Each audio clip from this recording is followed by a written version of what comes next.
there are so many people. If you haven't noticed, many of our sessions are standing room only. Due to the high volume of attendees, those who register will be given priority when it comes to seating.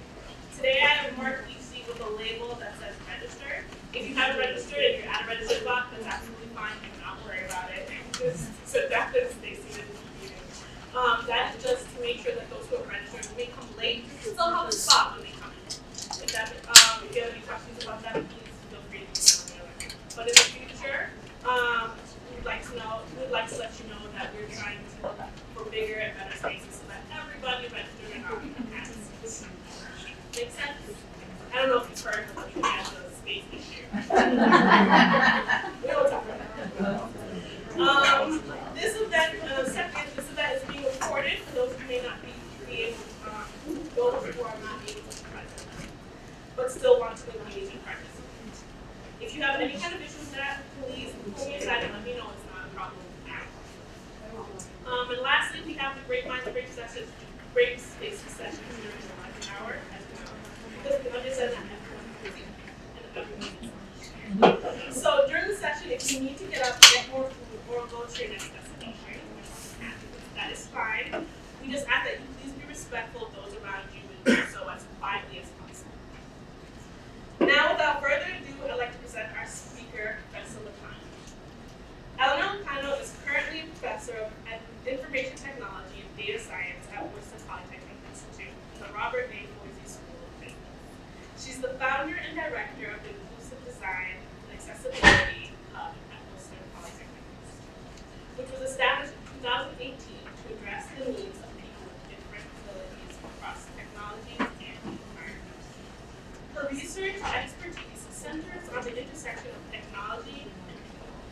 Over the past 20 years, she has focused on how people feel about the technology they use and how technologies such as mobile apps and social media affect users' experiences.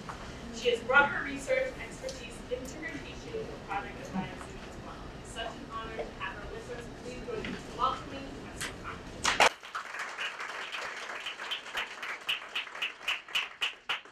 Being here, I was expecting kind of like one of the small tables where we just kind of open it up for discussion after. So I have some interaction in this. What I'm hoping to do is speak for about 30 to 40 minutes, but with you guys kind of involved, and then open it up, because one of the things I think is important is to get people's idea about the research that I'm doing as well. I'm doing a lot of work with the UN and some other companies that are doing this, and I think it's really important to have different minds, especially when you have to thinking about this issue. So I also wanted to point out Susan Ren is a data science PhD student who I did this research with as well. Not here, but she had done EI. So before I begin, who knows what neurodiversity is? Okay, so be thinking about this. So I'm going to ask you that question after, but I just kind of want to get a feel for the audience. I have an agenda. It's a typical agenda that you typically see. I want to define, kind of talk about what the definition of neurodiversity is, and then talk about my motivations for doing this research, and then go through what I did for the work on this paper that I'm going to talk to you about and implications of it. So one of the things I want to bring up is we all think about diversity in terms of species. Darwin, you kind of see natural selection, having diversity is good in the biosphere, right? But we don't often think about it in terms of neurodiversity. And so one of the things that is starting to kind of come out in the whole idea of neurodiversity is that diversity among human brains is equally enriching, just as biodiversity is, and it should be recognized as such, right? So when we talk about neurodiversity, we talk about the variation of different neurological structures of someone's brain, right? And looking at them as not a pathology, but something that is just natural, right? So would you guys, people who kind of have heard of neurodiversity, would you agree with this? Think it needs to be extended? How many are like, it's like teaching my class lesson? I just came here for the food, donuts. So, how many agree? Anything to add? How many agree? So, how many again know? How many is the first time really talking about neurodiversity? Okay, so a lot of people that are giving you this definition. Okay. So, this idea of what is included under neurodiversity, and originally it started just looking at people on the autism spectrum. That was considered neurodiverse. Right now we see a movement that's growing that's looking at diversity. That's looking at other ones like attention deficit disorder, ADD, Tourette's, dyspraxia, dyslexia, right? And even going into one of the major issues that I think companies are starting to face today, which is mental health. So anxiety, depression. How many people work with students at WPI? How many have noticed that skyrocketing in anxiety and depression, right? They're all going into work. So companies are starting to realize that this is something, so this whole idea of having to deal with workers who are neurodiverse, meaning they have anxiety and they have depression, not just something things right here. So that it's kind of broadening in terms of what people do. And so one thing is, how many of you know somebody who's on the autism spectrum, dyslexia, ADHD, dyspraxia, anxiety, depression, right? We all know somebody with. So keep that person in mind. It could be yourself, it could be family. But I want you to realize, even if you didn't, for those of you who don't know somebody personally, we'll give you a little montage here of people you know of that have are considered neurodiverse. So who do we see up here? Andy Warhol. Andy Warhol. Who else? Sam's in there. Justin was in there. Vinci Michelangelo's in there. Yeah. A lot of people who changed the world really became different. And I love, so I gave this presentation at William and Mary, so you'll notice what I stopped on. Thomas Jefferson. So if you think even the founding fathers of this country, right? And so we oftentimes don't think about, we think that they're bright and they have a lot to offer, but we're not really, we don't understand a lot of times the struggles and the things that they went through. We don't see what they actually came up with.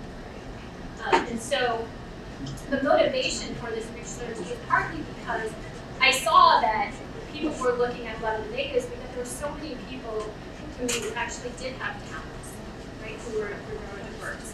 And if you look at the disabilities, and I'm using the word disabilities because that's the ADA required for us, is autism rates are going up. ADHD, a lot of disability is going up, is increasing, right? Kids that would normally not survive or survive things from birth on. So you have different things. So not only is disability in general, but also the neurodiversity. Partially it's more diagnosis, but some of it is actual growth in us, right? So as we see the trend that they're growing and we have larger and larger populations, one of the things I also started asking is, what's neurotypical and what's neurodiverse? And this is something that when we look at research, I used to get criticized when I try to do this work and publish it because they'd say, well, that's not the typical user. Right nowadays, who is the typical user? Right? There is no. And so this started to become very interesting to me because I think norms change. And I think sometimes we look at neurotypical and we start to say, well, what is neurotypical? So that became interesting. And then one of the things that you look at here in terms of employment, we have a lot of these talented people. Right? You had Einstein who was working as a patent clerk, right? And genius, not in a university setting. Right? And so thinking about like how people had to take different paths. Disability, 29% versus 75%. And so the idea of how can we, when we look at our workforce changing, technology is coming into play. Right? We had the workforce of the future, what that looks like. And we look at so many people being disconnected from the workforce, which really, in terms of thinking about mental health, is a huge issue because how many of you find some job satisfaction or worth in life for your work? You may not like it every day, right? But having a job that you go to, right, that means something. So in terms of looking at people who have disabilities, having that work also means stronger mental health. It also means lower support from the government might have to pay, right, if somebody is actually productive and able to work.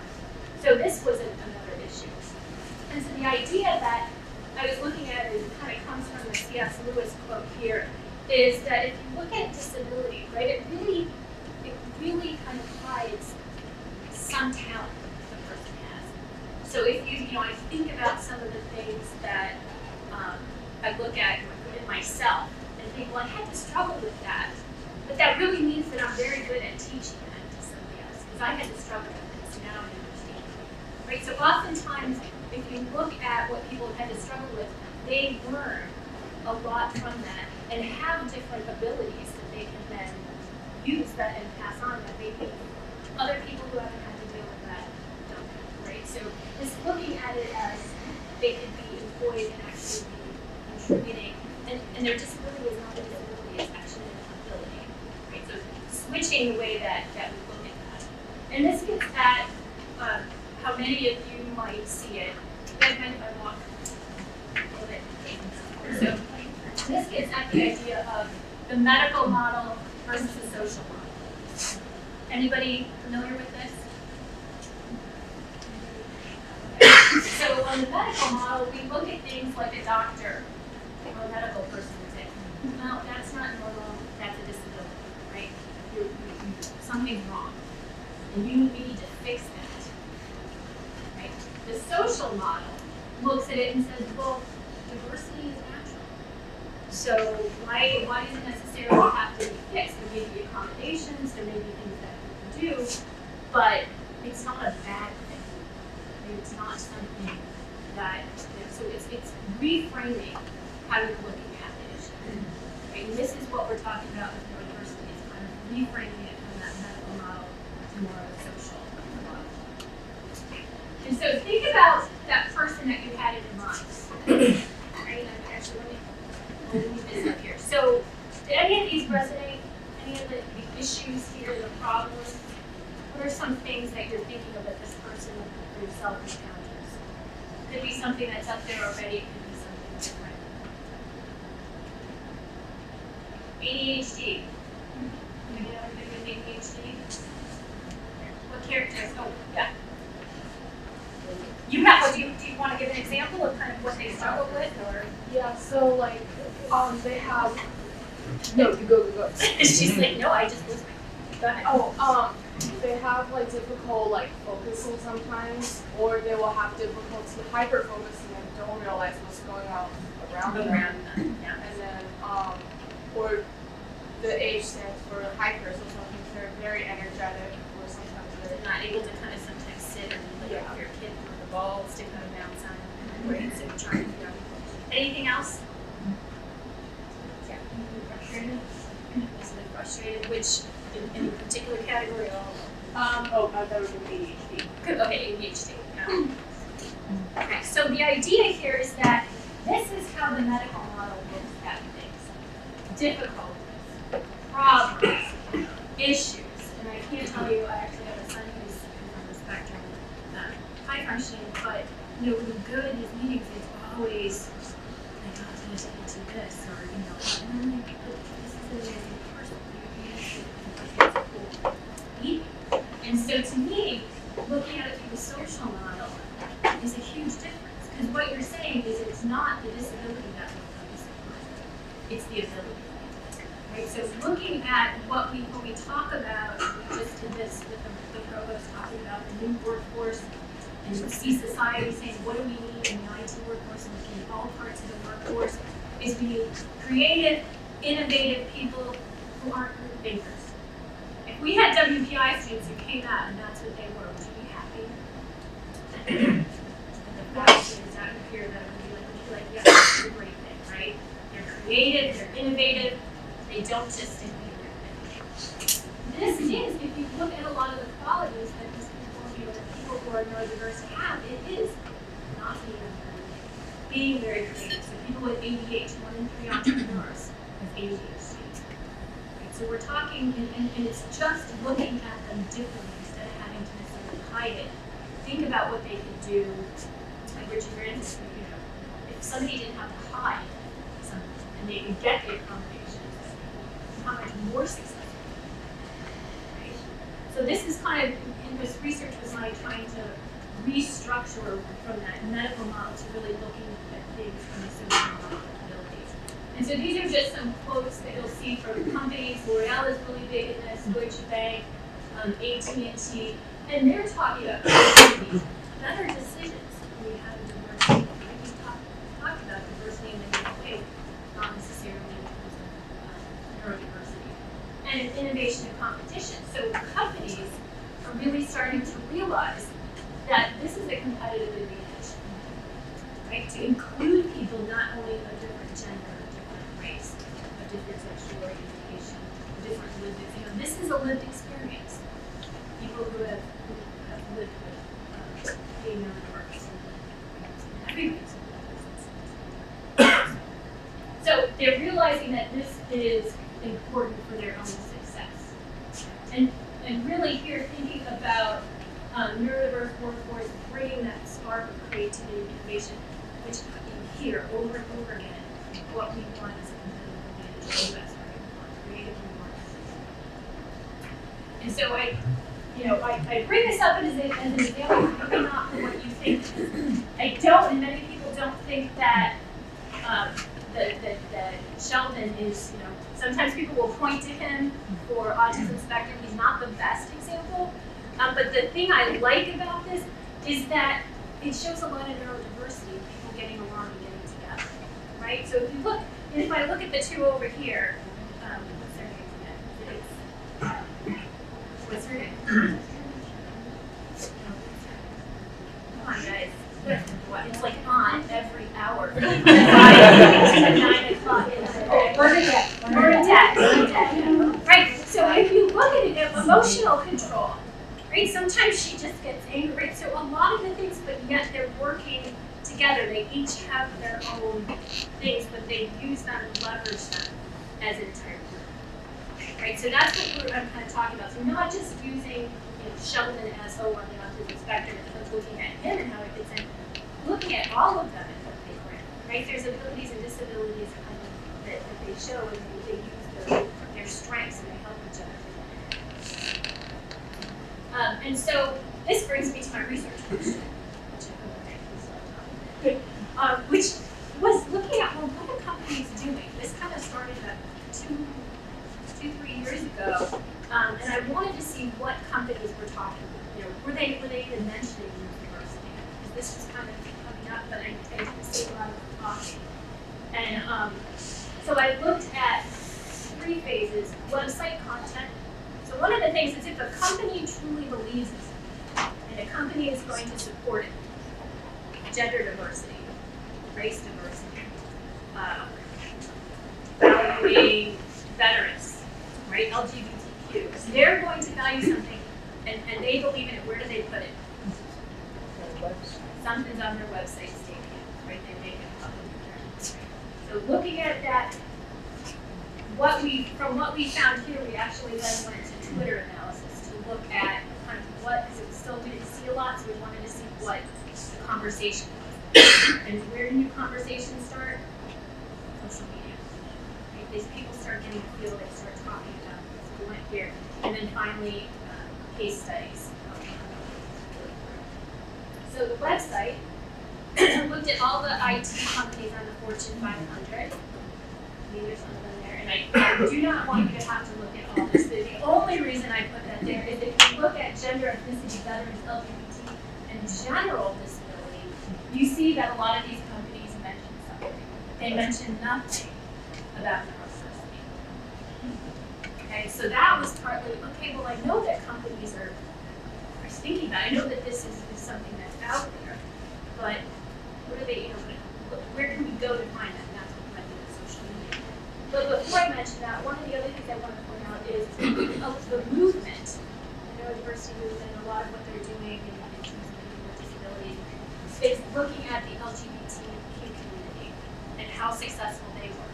So in the paper, I discussed how in the 1970s, people who were LGBTQ were institutionalized a lot of times. Right? There was something wrong with them. They were institutionalized. Similar to what a lot of people with disabilities face. And so you see a lot of the people in this movement doing the same types of things that the LGBT community did to make people feel more comfortable, make people understand and have conversations. Right? So it's a very similar movement, and I've heard leaders in the field kind of talk about that as being kind of what they're looking at. So when we went to Twitter, we looked at the companies, and all this respond to this just so you is that there were a few companies that were really doing a lot of tweets. You can see Microsoft, huge number, SAP, Facebook, the top 3 companies here, Amazon over here. This company, ATOS, was a company that I just knew was based in Europe. I was looking mostly in the US, but they were involved, so I just threw that in there just to kind of give an idea of what European companies. A lot of the European countries are a little bit more ahead than we are. We'll talk about that a little bit later. But this leads to the case studies, which that's kind of where I wanted to really talk a little bit more, because what I wanted to be able to do is to provide something. This was before there were a lot of business leaders. I'll talk a little bit about some stuff Accenture has done since. But the idea was, what are large tech companies doing to support the neurodiverse workforce? Right? They have money. So we're not talking to small companies. Let's see how these companies are able to support. And then how are they looking to increase neurodiversity in their workforce, so recruit more. And so I did a study looking at a US-based company and a European-based company, both in the high-tech area. One's more service-oriented, one's more technology. And so the arguments for why is the neurodiverse workforce important? This is one of the things that kind of set that stage to say what are they doing and why. Is there's a lot of things that they've been seeing as benefits. So the skill set. Right? So we just talked about some of the benefits of having somebody who's neurodiverse. Be creative, not groupthink. Sometimes they're really good at focusing. Right?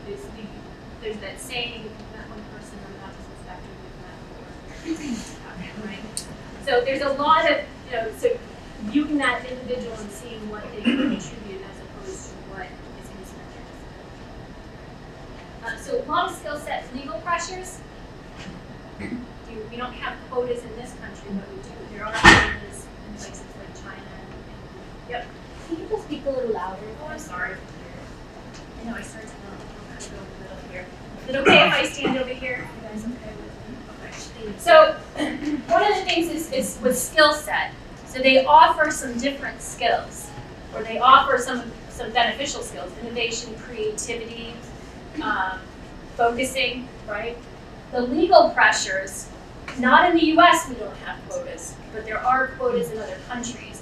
And if they don't meet that particular quota, they actually have to pay money to the government for not meeting that. And that could be, it varies from country to country, up to 6%. So it hits them pretty hard.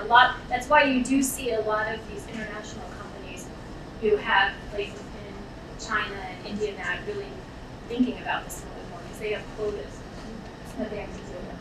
The diversity of perspective. So how many of you guys know the story of the seatbelt?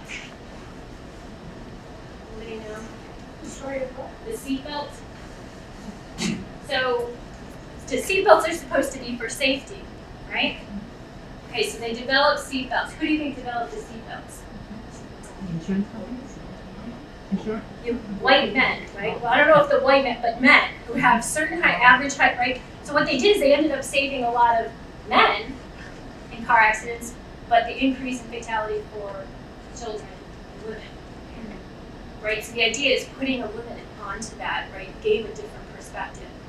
Microsoft even gave, I was just in this weekend, and Microsoft, the developers of 365, was talking, and she said, you know, we came up with these great icons and we were figuring out, and so we showed them to our team, and a guy on there goes, I can't, these all look the same, because he was colorblind, right? So what they had chosen didn't work. So think about the difference between thinking about it and finding out, hey team, what do you think, versus waiting till you have fatalities, right? Or problems where people can't see, right? So that is what we're talking about, is having people in that team that can look at this from different perspectives. And we talk about diversity. Then demographics, right?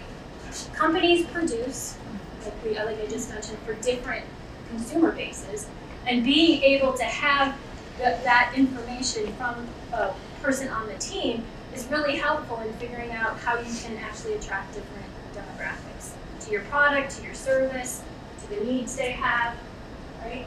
And then also the need for innovation. Again, how many people want innovative, creative students, right? Even at the event this weekend, one of the attendees was on the spectrum, and he gave like being an entrepreneur. Right? So thinking about being, you know, not only looking at saying creativity and innovation in an organization, but also entrepreneurial in terms of your creativity and innovation. So there's a lot of things that come from kind of moral institutional pressures, right? In this, we're looking at more, in the end we'll talk about it, where it's a societal obligation to, right? That's kind of, I'm saying, it's kind of a given right now. Now we're just looking at the business in terms of bottom line. And so critical practices, when I talked to the different companies and their diversity and inclusion people, we found kind of 4 things or critical practices that pertain to managerial support, advocacy and policy, accommodating individuals' needs, and then recruitment, selection, and engagement. So the whole hiring and maintaining your workforce, your employees, right? Because once you get them, it's expensive to let them go, right? So how are you going to also manage them? And so one of the things, I kind of put a quote up for each one of these, but if you look at what Martin Luther King said, people fail to get along because they fear each other, right? And there's not conversations. And I think one of the things we see is an us versus them because we don't know, and we're afraid to ask questions. We're not provided with the opportunity to ask questions, right? If somebody's blind, it's sometimes uncomfortable to be like, well, how do I help them? Do I help them? Do I touch their arm to help them walk, right? So if you can't have open conversations, it remains an us versus them. And what they need to do in terms of managerial support is do training for the managers, not training for the people who may have different ability or neurodiverse, but to talk about what's okay to ask. And in a comfortable environment, right, where I often say with social media today, one of the biggest issues is that if you say something wrong, boom, media loves that, right? It's like, oh, so-and-so said this un-PC thing, and now they're this, they're racist, they don't like people with different abilities. Instead of being able to really create safe spaces where people can ask questions and not feel that they're going to be judged by it, but they really just never had that opportunity. And I think managers need that, and I think it helps coworkers as well. Okay. And then in terms of advocacy and policy, I love this because what it's saying is, if you want to be a leader, you have to help the people who are working for you, right? And so being an advocate for them, and not looking and saying, oh, they need this, they need this accommodation. But maybe somebody who is neurodiverse may need an accommodation that you find out helps all of your other people in your group.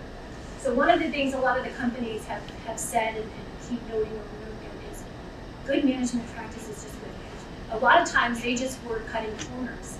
So taking notes at meetings, setting an agenda and sticking to that agenda is very helpful for some of the board members because they needed that structure. They came prepared for that particular meeting. And then having it go off topic was very discombobulating for them. But this is good management practice, right? It's good, it's way to run these. So learning about that and actually sticking to these practices is good for everybody. And then I like this one. Fairness doesn't always. Have you guys seen this before, but a little bit differently?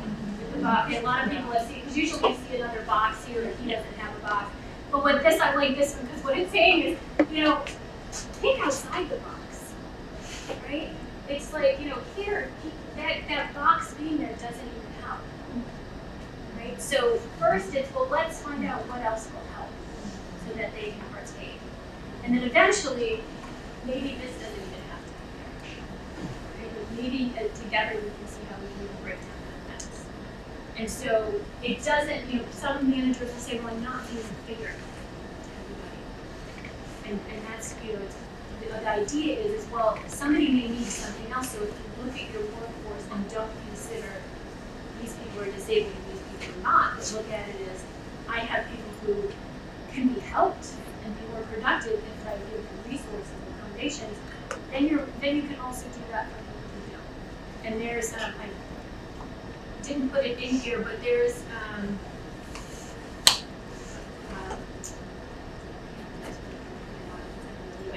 but it says like 90% of accommodations are under $100, right? So we're not talking about huge amounts that people have to do, and I think 95% are under 500. So you're not, Thank you. I've never seen that one. That's great. I took a picture of it for my son, so he stopped saying it's not fair. But don't tell your son. Yeah, but also for teaching. This is something that's coming up in teaching. Universal design. Yeah. And so, teaching in one specific way doesn't work for everybody. Yeah. And especially those who have taken accommodations. But the accommodations like go take your test somewhere else. Right. And that's, so one of the things, can you guys still hear me back there? Yeah. So one of the things I try and do with my classes, and I didn't even realize, so I flip my classes, right? So they do the lecture outside and then they come and they practice and do activities. What I didn't realize was that was amazing for the students who needed note takers, or students who needed to watch something again and again, or needed, to hear and then like it opened, and it wasn't. For me, it was actually nicer because I was able to concentrate in the classroom on activities and how much it supported them outside. So I think that's, a lot of it, and I know Chris does too, and stuff, has done some stuff in the courses. But I think that's, one of the important things is to look at how things that you might do can if you just have it there, can help people in different ways. Right? So my students who still have questions coming in would ask. They can maybe watch it once. Other people could watch it over and over again. Or they could show me the video or something and talk about it. So I think that is important, especially in classes. And then recruitment and selection, right? The greater the diversity that you have, the more original insight and creativity you're going to have. And I think we talk a lot, and kind of thinking styles might be where this may fit in. The idea that we talk a lot about other diversities. The idea of how much innovation, creativity you can get when you actually have somebody who has a different lived experience, right? Who's had to overcome things. So I was actually talking to somebody a couple months ago, and they were talking about working with people who are dyslexic and saying they're fabulous at teams, developing teams, because they understand some of the issues that they have, and so they learn how to be able to compensate, right? So finding things that will accentuate for you. And so that, so the thing is, a lot of people have to go through stuff and they learn how to help themselves, and that's a really valuable experience, right? And so the lessons we're going to be getting down to the end here, in an organization, and I think this is, for companies and any organization, top leadership. A lot of companies now have chief diversity officers or CEO. You see a lot of them coming up. A lot of companies are also pushing upper management, or the C-suite, to open up if they have a quote-unquote disability or neurological difference, because that's really important for role models. Right? So before, just as you couldn't imagine 50 years ago anybody saying they were LGBTQ, right? That was a very different thing. Now, that's the way we want it to be for people who are neurodiverse and disabilities, is to be able to say, I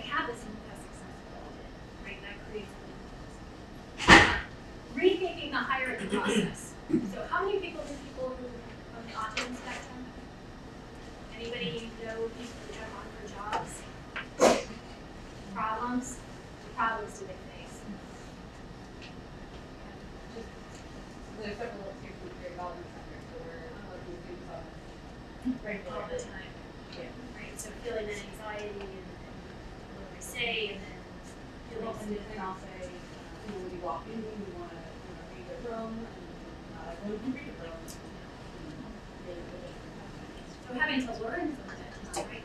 Versus places like Microsoft and others who have started an Autism at Work program, where they actually bring people in who have oftentimes over 50% of them have actually applied to Microsoft before and didn't get in. But they go in for 1 week, Microsoft, they go and they work with people on teams, people get to know them, they do mock interviews, right, so that they can go through the practice, and then they either get hired, or they also, Microsoft also, with the company they work with, will help track them if they get hired by Microsoft, they'll actually have a group that kind of helps follow those kinds of things. So your companies are willing to kind of look at this differently, look at work trials and having internships as opposed to just interviews, right? I think we'd all love to get rid of interviews. Providing education and training to the managers that we saw, and then creating an environment of open communication also means thinking about groups to help people in the organization who may be neurodiverse. So there are some who may be those who are on the autism spectrum, those with ADHD, right? Because then what you can do is you can find out within that group, sometimes they can find solutions that may be helpful to them. Or managers can go and say, you know, I'd really like to know how to help somebody who's on my team who has ADHD, what are some of the things I can do? So having these affinity groups that people can go to and they can have support for themselves and for the workers. And then lastly, considering the societal impact, right? So one of the big things I think is that we're all part of the global community, right? And these corporations, a lot of the big corporations that we're talking to or referring to here are global citizens. They have workers in China, they have workers in India, they have workers all across the globe. And it's really important that they not only consider themselves, right, in the US, but also looking at what does that impact have on the rest of the world. They're a global community, we need to be thinking about society.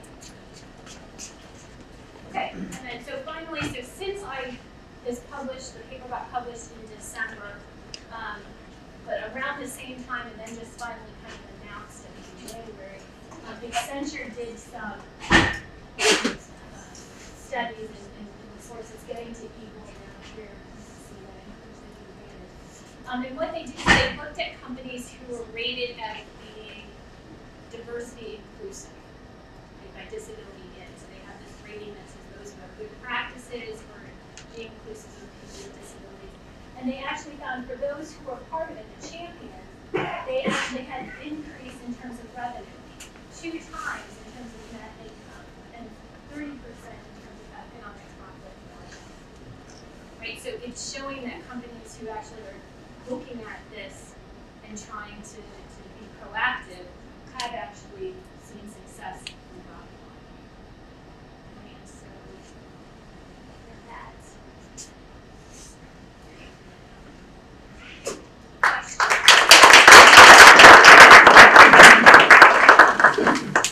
that was fast, but what have you guys seen? What have you guys encountered? Does this resonate with you?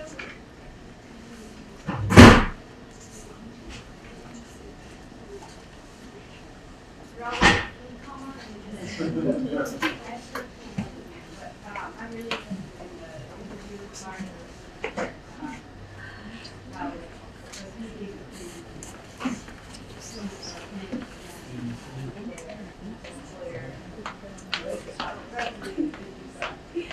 How might that change?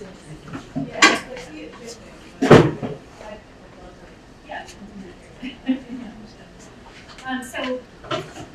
So one of the things, I mean, other than the autism, we can talk about one of our big recruiters here.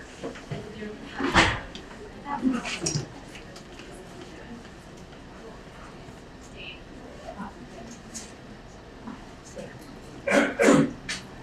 was very interesting.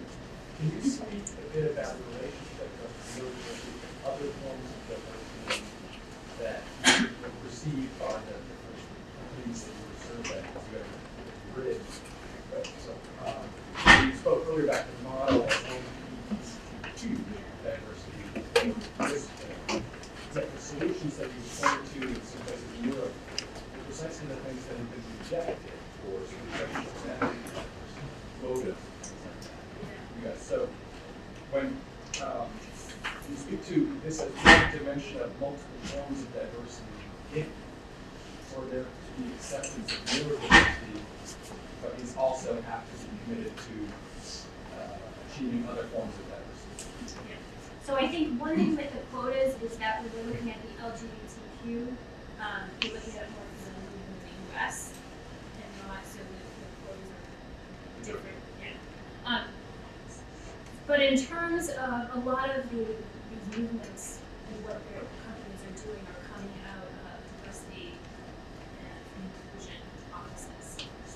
Okay, so a lot of this is coming out of diversity and inclusion offices, right? And so the idea being that they understand that they're looking at people with different gender and ethnicity and race and stuff like that, but that one of the things that they've often thought of as being very difficult to do is people with disabilities, right? There's this misconception that it's going to be more expensive, that it's going to be disruptive, that they're not going to be able to do the job. And we're not talking about hiring people just to hire people, we're talking about people who can actually have the capability. And in terms of Well, I guess this organization has to be committed to diversity in all its dimensions in order for this to be effective. Okay. Or is do they just hone in on this and say, No, I we're don't. just concerned about this? I think that one of the things, to me, you know, if a company's willing to look at diversity, they're looking at diversity from the broader. I think that because this has been a little bit more scary and the legal issues surrounding it with the ADA and things like that, because that's one of the big things, the difference between the US and Europe is, and I had one of the execs from the European company say, you guys are just scared, expletive, about getting sued. You know, that's something that we don't have as much in. And so US having this, we're afraid of getting sued, we're afraid of having, if we do something or we look at something and we say we don't have a lot of people who have a disability, then we're on the hook for fixing it. We're the one who want to fix it right away. Right? So there's a lot of difference between the US and here in terms of you know, other diversities are really easier sometimes for them to look at and consider. But there's a whole lot of stigma and laws around the ADA that they get scared of. So that's that answer.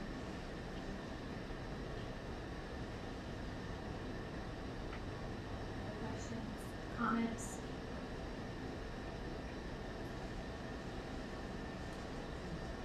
I'm just thinking of you know, whether it's potential candidates or employees of some company who didn't want to disclose their disability, so they're not included in your results or anybody's results. But maybe they don't want to be, say, dyslexia, maybe they something hide a little more easily.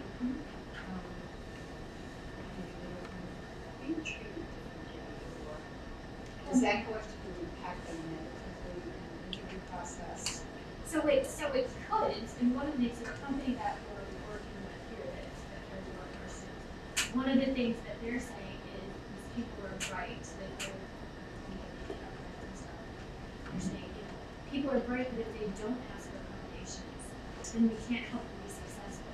And then they fail, and now it costs them a lot to have to go try and fix it, and this person hasn't succeeded, right? And so I think what a lot of companies want is they want people to be willing to disclose, because once they disclose, then they can give them accommodation. On the other side, we have a lot of students who get API who oftentimes there's these change periods, right? So when students go from high school, they may have been in an IEP, they're coming to WPI and see it in other universities too, and they're like, I want a fresh start. I don't want anybody to think, I need any accommodations, and so they go forward without getting any accommodations. Some may do okay. Oftentimes, what you see is a lot of them falter, and they need accommodations, and the accommodations have made it better from the start. So there's these change periods, and I think going from college to the workforce is another one of those areas where they oftentimes are like, oh, I'm not going to disclose. And we just did a survey with the company here and some of our students, and what we found is like a lot of them, it depends on the type of disability they have. If they will, most of them will disclose after they get hired, not as much as they disclose before. But if you are somebody who needs a quiet room, they sometimes have these big days where everybody goes and gets interviewed, and maybe you disclosed before, and you have ADHD, or you like being in one of those rooms is going to be so distracting that you can't focus on it. So sometimes it's more helpful. So I think the idea is that we're not there yet in terms of people feeling comfortable, but if people start realizing good practices too that they can do for all of the people who are in, like, okay, you're coming in, would you prefer an office? Would you mind having an area? And you can check those things as just preferences without having to disclose. That can make it easier. Allowing people, so does anybody, put headphones on or say from X time to this time I'm unavailable, close my door and just work? Right, we all do that, and sometimes people put on headsets and they're like they don't want people to disturb them. I mean that's offered to a lot of more people now because it's acceptable. Whereas before, it wouldn't have been. So looking at practices that you can just offer can help people who may have a disability that helps, or somebody who just prefers that.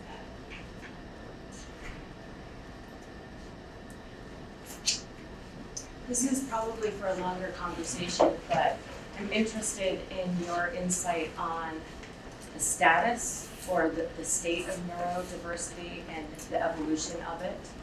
And I don't know exactly how to state it, but has neurodiversity increased that much over time, or is it just something now that is acceptable, not as stigmatized, that we're giving more attention to? With the evolution of the brain and the way we look at devices and the way people, sort of how that connects. I think it's kind of complicated and probably a lot of different things. For one, we're having more diagnoses of neurodiversity. And I remember in my son's class, I had an event, the parents came over with the kids at the end of summer party, and it was like all the boys had been diagnosed with something, right? It was like not related. So I don't know if over labeling or diagnosing, but I do think that people are noticing more. I think that sometimes there's more things being created with our technology, so we're constantly. I don't know about you guys, but I feel like even though I don't have a diagnosis, maybe where it's just like I'm constantly jumping to this because we're really working on this, right? And so I think that could increase. And so I think neurodiversity is a little bit more chic, if we can say that, right? That people are kind of finally realizing, like, oh, this is a topic, and there's more people who are willing to say, I'm neurodiverse, and that's okay, right? Because it doesn't make me less than, it makes me equal to, right? Anybody else. And I think that companies are finally realizing it. To me, the next big bastion that we have to overcome, which is related to neurodiversity too, is mental health in the workforce. I think that companies are scared to death, and they're going to, they realize that they're going to have to start providing people with options. And to me, that's kind of the thing that's still, the mental health part is still more stigmatized than saying, hey, I have ADD or ADHD,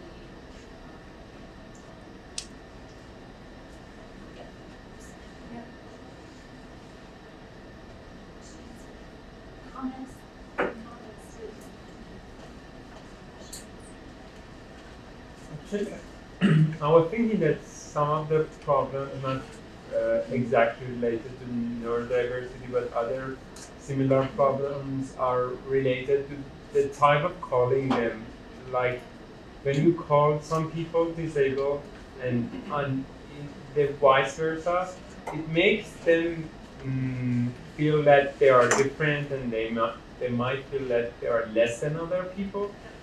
So if they change the type of calling people as people with different needs, it would Or different abilities. Yeah. Right? So it's what we talked about with the social model versus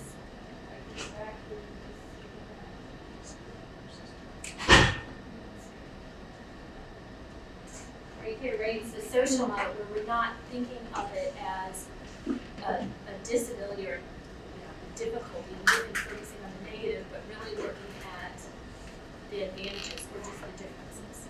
And you're right, so it's perception. So if I tell somebody they can't do something, they're never going to be able to do it. So Landmark College had this event at Bentley for those on the autism spectrum and work. And they had it over there this weekend. So one of the mothers who was with her son, who was talking, finished college, looking smart kid, and she's like, when he was 3, they said he wouldn't be able to talk. He'd never work, And so I'm thinking, if we look at it from the medical model and we always have this, what can't they do, then we're setting the limits. If we look at what can they do and how do we foster that, then we're giving more options. So I agree with you. To tag on to that, with the concept of the labels, the other side of that is general people's perceptions now on TV shows and stereotypical autistic person who is very ham-fisted, if not, and then people. So why would you want to disclose when you have people with come with these preconceived notions? Right. It's a hard thing. Well, I think that's why it's important in the workforce. What they're saying is for people to be willing, who have positions, to be role models. Because the thing is that when you have a diagnosis, there's something they're checking off, right? There's certain things, but that doesn't mean that you have everything clustered in the same way. It doesn't mean that you're not, different. So I think showing the diversity in that is important in the workplace, and I think that comes with time and with people feeling more comfortable with wow, he's Richard Branson, started this amazing company. He is. But the one thing I will say, and this kind of gets at that with the labels, is it's really hard because to get covered under the ADA, you have to be disabled, right? And that makes it really tough because that, so it's hard to, I do think that sometimes we have this great legal system, but in the same sense, it takes a lot away because you have to be classified to get certain things. And that labeling may not be the best way to do it. So we still have disabled, we still have disability. Instead of diversity, right? Or something that hasn't been classified. But I agree. It's tough. And I hope that the legal system is kind of able to catch up because I think it's holding us behind. I think what we see is a lot of companies are worried to do something because they fear that a group will come. Like, so for example, website accessibility. You'll have a lot of companies that say, well, if we do something and the Federation will look at it and say it's not good, we're going to get sued. But if we don't do anything, then, and they say, then we can do something, right? So it's almost like we're doing this risk analysis instead of kind of saying, how do we don't want to have it be that extreme. We want to be able to support companies in doing it without it being that they can just ignore it. And I think look at, because a lot of companies will then just do that cost-benefit analysis and say, well, let's not do anything because then when we get sued, then we'll worry about it. So I think the legal system has some adjusting. And I think that when we changed the everything is autism spectrum disorder. So that's now if you're super high function, you're still in the same category. So that's a deterrent for people. Yeah, right. So that it's high, and I think that you're exactly right. That it's everybody is there. So I oftentimes, will say like, well, so and so's high functioning because you don't want somebody to go on the autism spectrum and they have as many problems, right? So sometimes a person is high functioning, it's not, because there's differences. And I think, well, one of the things with companies is we're not talking about hiring somebody who isn't capable of doing it. So there are people on the autism spectrum who aren't capable. They're not all savants either. Exactly. Not all, just because you have Asperger's doesn't mean you have this special gift for counting cards. Right. You feel like, oh, come on, let's go to Las Vegas, right? It's like, and that's why this phrase, and I love it, is not one person.